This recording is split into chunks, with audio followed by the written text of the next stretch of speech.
Welcome to Decoding Learning Differences with Kimberlyn Lavelle.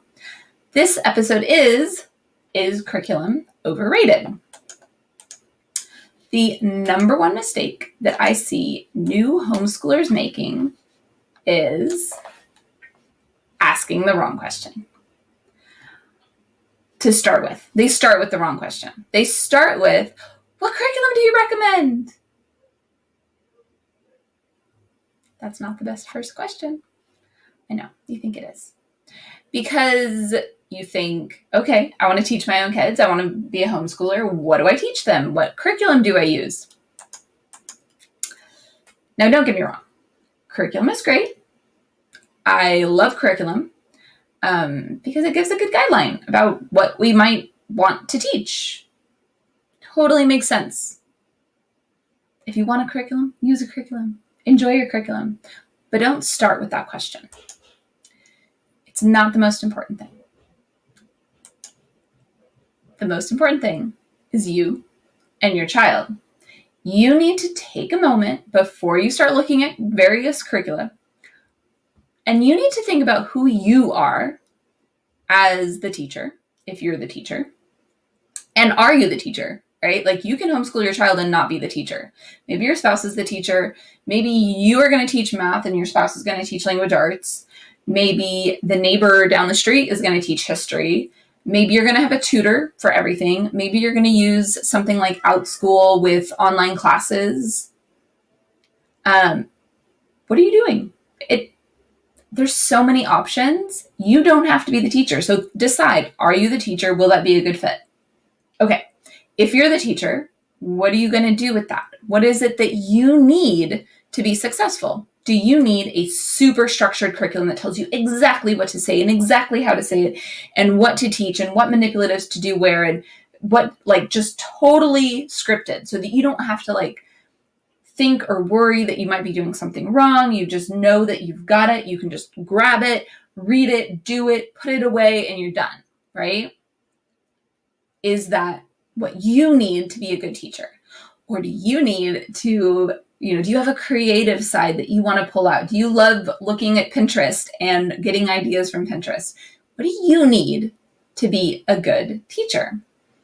So think about that really carefully, because if you aren't considering your own needs as the teacher, if you're the teacher, and so both of those are important, if you aren't considering that, then you're going to buy a curriculum or likely buy something that's not appropriate for you. If you buy a lot of them that are super great, if you're willing to be the direct teacher and follow what they tell you to do, you're going to spend a lot of money on a really great curriculum for someone else. It's not necessarily really great for you. But what about your child also? If your child is not someone who's going to listen to a 30-minute lesson, then having the types of curricula that have really long lessons is not going to be a great fit. So you really have to consider, who is your child? What are they interested in? That might drive your curricula. You need to understand, what are their strengths? What are they really good at? That should drive your curricula. And what are their weaknesses? What are their struggles? What do they might maybe need some extra help with? So that might be that it's driving like an extra curriculum or program that you're looking at buying to address a specific weakness. Like if your child has dyslexia, you might be thinking, okay, I want to get an Orton Gillingham based program, or I might want to do an online program that can address some of those needs. So you might really be considering those options. Now, if you want some more help with this, which it would be good to get a little more guidance and thoughts on what to think about, there is a curriculum guide at www.yourparenthelp.com/curriculum guide. All one word, all smushed together. So there's a link below. Also, just look for the link and click on it. The guide will kind of give you some things to think about. It'll ask you some questions to really dig deep. Take time when you are filling that out to really think through, what is it that's true about my specific child? What's really true about me? What do we need? What should this look like And keep in mind that it's going to look different for different subjects.